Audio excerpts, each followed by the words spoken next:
What happens when one of Hollywood's most respected voices meets a host who's clearly done zero homework?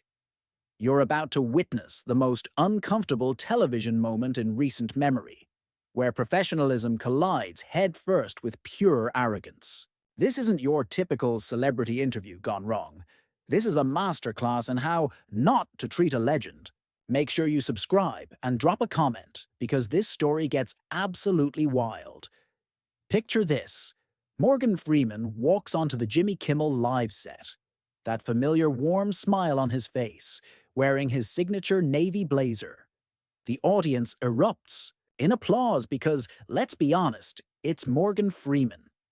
The man who narrated March of the Penguins, who gave us Red in Shawshank Redemption, who literally played God multiple times. This should have been a dream interview for any host, but from the moment Freeman settles into that guest chair, something feels off. Kimmel's body language is weird. He's slouching more than usual, and there's this smirk on his face like he's already planning something. The audience can sense it too. That weird tension that happens when you know someone's about to step in. It big time. Kimmel starts with what seems like a normal question, but listen to how he phrases it. So Morgan, you've been around Hollywood for what? Like 40 years now. That's got to feel pretty old, right? The audience gives a nervous chuckle, but Freeman's eyebrows raise just slightly. Anyone who knows Freeman's work knows the man has been acting since the 70s, and calling someone old on national television isn't exactly prime hosting material. Freeman handles it with grace, like the professional he is. Well, Jimmy, I prefer to think of it as experienced. I've been fortunate enough to work with incredible people and tell meaningful stories. His voice has that measured quality, like he's giving Kimmel a chance to reset the tone. But instead of taking the hint, Kimmel doubles down. Right. Meaningful stories. Speaking of which, I have to ask about some of your movie choices. I mean, some of them are pretty forgettable, aren't they? The question hangs in the air like a bad smell. Even the band looks uncomfortable. Freeman's jaw tightens almost imperceptibly. I'm not sure what you mean by that, Jimmy. I choose projects that resonate with me personally and professionally. Come on, Morgan, Kimmel says, and now he's really warming up to whatever weird bit he thinks he's doing. You can't tell me you're proud of every single movie you've made. What about that one where you played the magical mentor guy? Oh wait, that's like half your movies. The audience isn't laughing anymore. They're just sitting there in stunned silence. This is where you can see Freeman's media training kick in. He's been doing interviews for decades. He knows how to handle difficult questions. But there's something in his eyes that suggests his patience is already wearing thin. Every role I take teaches me something new, and I hope it entertains or enlightens the audience in some way. Kimmel leans forward, and you can tell he thinks he's being clever. But don't you ever get tired of being the wise old man in every movie? Like, don't you want to play the villain for once? Mix things up a little. The question itself isn't terrible, but it's the way Kimmel delivers it. With this condescending tone, like he's explaining career choices to someone who's only been in the business for 5 minutes instead of 5 decades. Freeman's response is measured, but there's steel underneath it now. I've actually played quite a variety of characters throughout my career, Jimmy. Perhaps you should have done your research before this interview. Ouch. That lands like a slap across the face, and Kimmel's smile falters for just a second before he tries to recover. But instead of backing down or apologizing, he decides to push even harder. Research? Come on, Morgan, we're just having a conversation here. You don't need to get all serious on me. Kimmel's trying to play it off like Freeman's being uptight, but everyone in that studio can feel the temperature dropping. Freeman sits back in his chair, and when he speaks, his voice has that edge that makes you sit up and pay attention. A conversation requires two people who respect each other, Jimmy. I'm beginning to question whether that's what we have here. The camera catches Kimmel's face perfectly at this moment, and you can see he realizes he's stepped in something. But his ego won't let him back down. Instead, he does possibly the worst thing he could do in this situation. He laughs. Not a nervous laugh, not an apologetic laugh, but this dismissive chuckle like Freeman's concerns are ridiculous. Oh, come on, don't be so sensitive. We're all friends here. Kimmel waves his hand dismissively, and that gesture, that casual brush, off of one of cinema's most respected actors, is where this interview officially goes off the rails. Freeman's voice drops to that low register that makes his movie narrations so powerful, but now it's focused like a laser on the man sitting across from him. Sensitive? Jimmy, I've been in this business longer than you've been alive.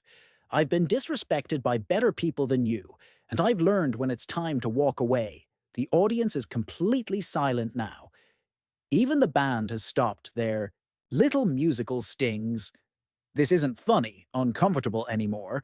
This is real uncomfortable, the kind where everyone's wondering if they should look away. Kimmel, probably realizing he's losing control of his own show, tries to regain some authority. Look, Morgan, I think you're overreacting here. We're just having some fun. Maybe you need to lighten up a little bit. And that, right there, is the moment Morgan Freeman decides he's had enough. You can see it in his face. The exact second, he mentally checks out of this conversation. His hands move to the arms of his chair, and when he speaks, every word is deliberate and final. Jimmy, I came here tonight as a courtesy to your show and your audience. I've been treated poorly by amateur interviewers before, but rarely with such obvious disrespect and lack of preparation. You've wasted everyone's time tonight, including your own. Freeman starts to stand up, and Kimmel finally realizes this isn't part of some planned segment. This is actually happening on his show. The panic in his eyes is visible even from the cheap seats. Wait, Morgan, hold on, Kimmel stammers. But Freeman is already on his feet, straightening his blazer with the kind of dignity that only comes from decades in the spotlight. Yeah, tension in that studio is so thick you could cut it with a knife, and everyone knows they're watching something that's going to be talked about for years. But Freeman isn't done yet. Not by a long shot. Freeman stands there for a moment, looking down at Kimmel with the kind of disappointment usually reserved for children who've broken something valuable. The silence stretches on, and you can actually hear someone in the audience shift uncomfortably in their seat. This is live television at its most raw and unfiltered. Kimmel, desperate to salvage what's left of his show, tries to force a laugh. Okay, I get it. You're upset. But come on, sit back down. Let's start over. I'll ask you about your new project, whatever it is. Whatever it is. Those 4 words land like a bomb in the studio. Freeman's new project happens to be a documentary about civil rights that he's been passionate about for years, something any competent host would have known. The fact that Kimmel just dismissed it as whatever it is shows exactly how little he cares about his guests beyond using them for cheap laughs. Freeman's response is measured, but there's fire underneath it now. Whatever it is? Jimmy, I'm here to discuss a documentary that took 3 years to make, about people who died for the right to vote. But you're more interested in making jokes about my age and my career choices. The audience is completely captivated. Now, this isn't just an interview gone wrong anymore. This is a masterclass in dignity versus desperation. Freeman remains calm and collected, while Kimmel visibly sweats under the studio lights. Look, I'm sorry if I offended you, Kimmel says, but even his apology sounds insincere. But you have to admit, you're being a little dramatic here. It's late-night television, not a documentary film festival. That comparison hits Freeman like a physical blow. His eyes narrow, and when he speaks, his voice carries the weight of every meaningful role he's ever played. Dramatic. Jimmy, I've spent my entire career trying to tell stories that matter. Stories about redemption, about hope, about human dignity. And you think that's dramatic? Kimmel shifts in his chair, and you can see him calculating his next move. Instead of apologizing properly, instead of showing any real remorse, he decides to try to turn this into content. You know what, folks, he says, turning to the audience with that fake smile plastered on his face. I think we're seeing the real Morgan Freeman here. Not the calm, collected narrator, but the guy who can't take a joke. The audience doesn't respond the way Kimmel expects. There's no laughter, no applause, just uncomfortable silence. Even his most loyal fans can see that he's crossed a line here. But Freeman, God bless him, doesn't take the bait. You want to see the real Morgan Freeman? Freeman asks, and there's something almost dangerous in his calm tone. The real Morgan Freeman grew up in Mississippi during segregation. The real Morgan Freeman was told he'd never amount to anything because of the color of his skin. The real Morgan Freeman has spent 60 years in this business, earning respect through hard work and professionalism. Each word hits like a hammer blow, and Kimmel's smile is starting to look more like a grimace. The audience is hanging on every syllable because they're witnessing something extraordinary. This isn't just a celebrity getting upset. This is a man defending his life's work against someone who clearly doesn't understand its value. The real Morgan Freeman, he continues, doesn't need to sit here and be insulted by someone who thinks cheap laughs are more important than treating people with basic human decency. Kimmel tries to interrupt. Morgan, I never said anything about, about race or anything like that. You're putting words in my mouth. Freeman's laugh is bitter, nothing like the warm chuckle audiences are used to hearing. Jimmy, you don't have to mention race to be disrespectful. Your entire approach tonight has been to treat me like some kind of novelty act instead of a professional with 50 years of experience. The camera operator doesn't know where to focus anymore. Do they stay on Freeman, standing there like a monument to dignity? Do they cut to Kimmel, squirming in his chair like a child being scolded? Do they pan to the audience, who are watching this unfold with a mixture of fascination and horror? Kimmel makes one last desperate attempt to regain control. Look, I think we've all learned something here tonight. Maybe we should take a commercial break and we can talk about this off camera. Off camera? Freeman's voice rises slightly, the first time he's shown any real emotion beyond controlled anger. Jimmy, everything I needed to say about your professionalism has been said on camera. Your audience deserves to see exactly what kind of host you really are. The brutal honesty of that statement seems to break something in Kimmel. His face flushes red, and for the first time tonight, he shows his true colors. You know what, Morgan? I've been trying to be nice here, but maybe you're right.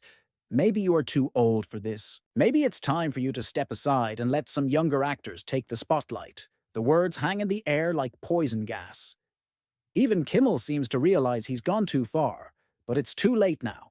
The damage is done, and Freeman's response is swift and devastating. Younger actors, Freeman repeats, and there's steel in his voice now. Jimmy, I've worked with younger actors. I've mentored them, supported them, helped them grow in this business. But you know what the difference is between a young actor and you? They have respect for the craft and for the people who came before.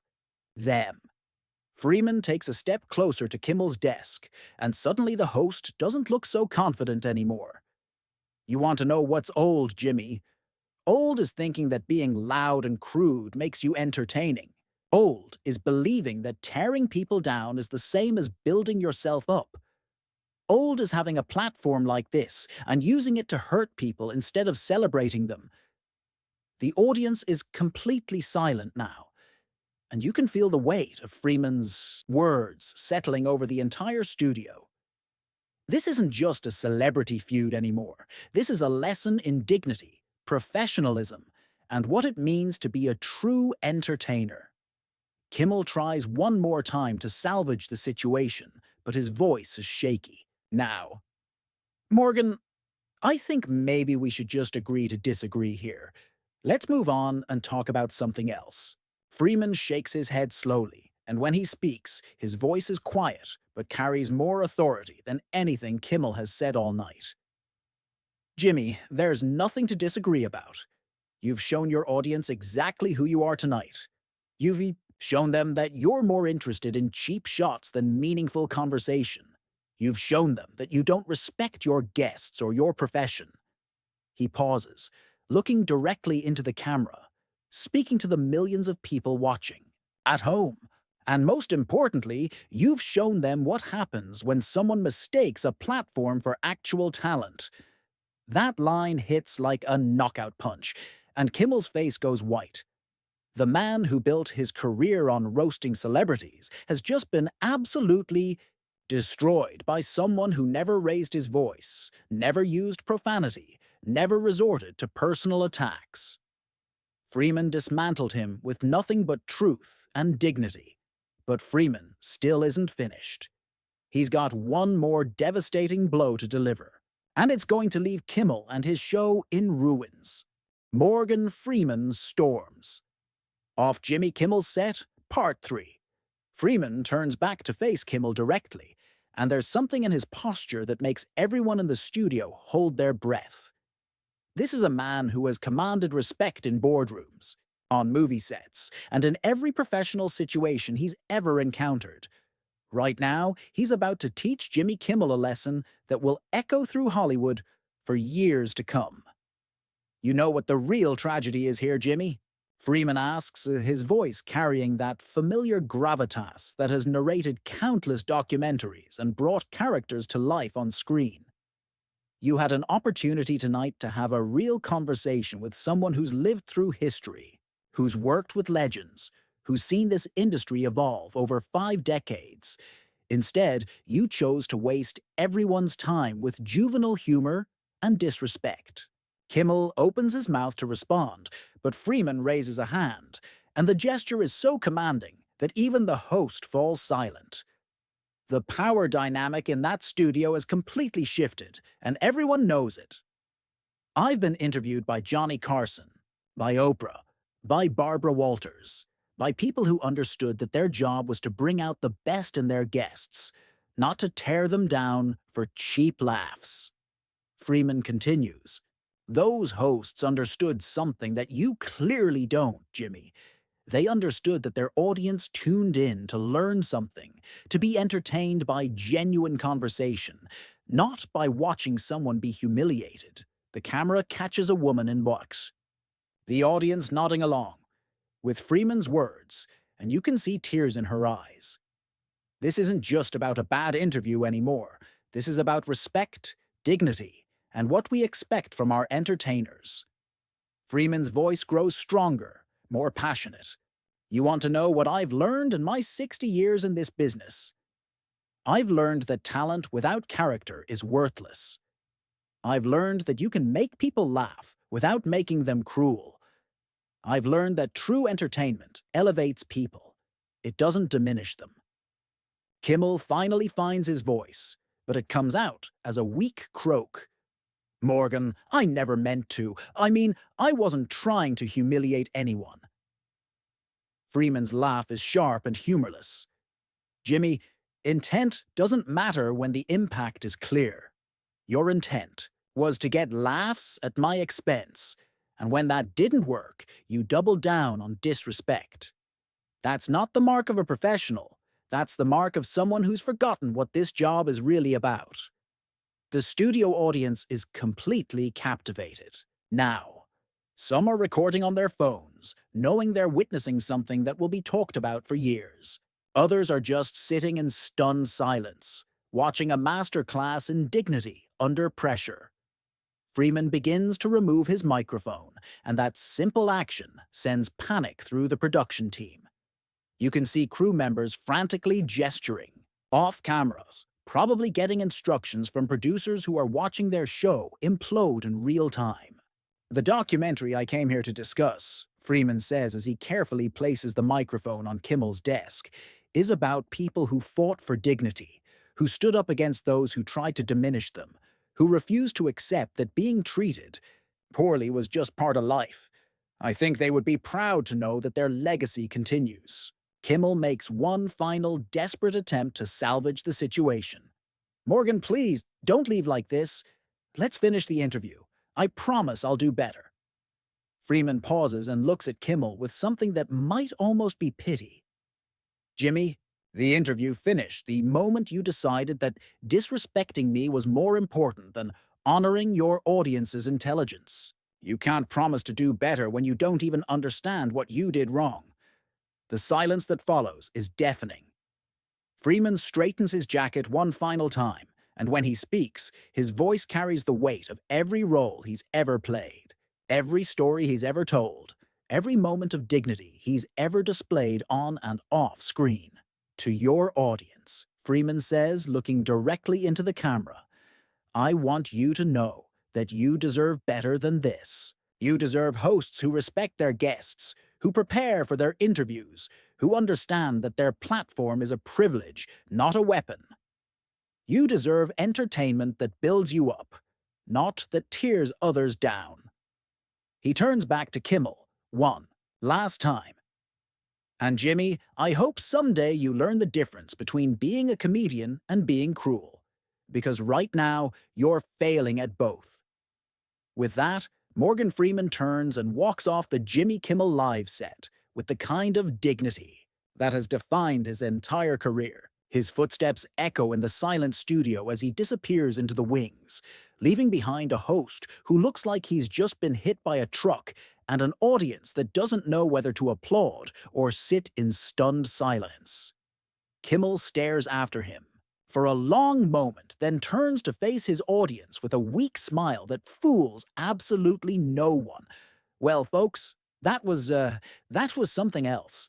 We're going to take a commercial break, and when we come back, we'll have some music from our next guest. But the damage is done. The cameras may cut to commercial, but the impact of what just happened will reverberate through the entertainment industry for months to come.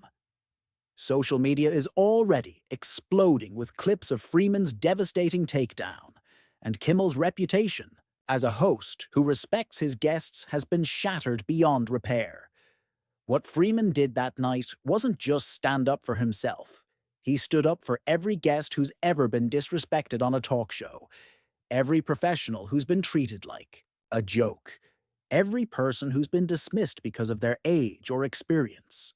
He showed that real power comes not from tearing others down, but from maintaining your dignity even when others have lost theirs.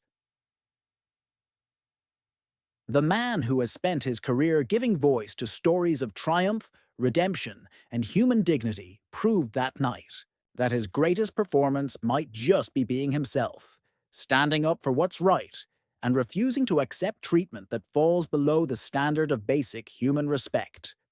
So, what do you think? Was Morgan Freeman right to walk off that set? Or should he have tried to work things out with Kimmel? Drop a comment below and let me know your thoughts. And don't forget to subscribe for more incredible stories like this one.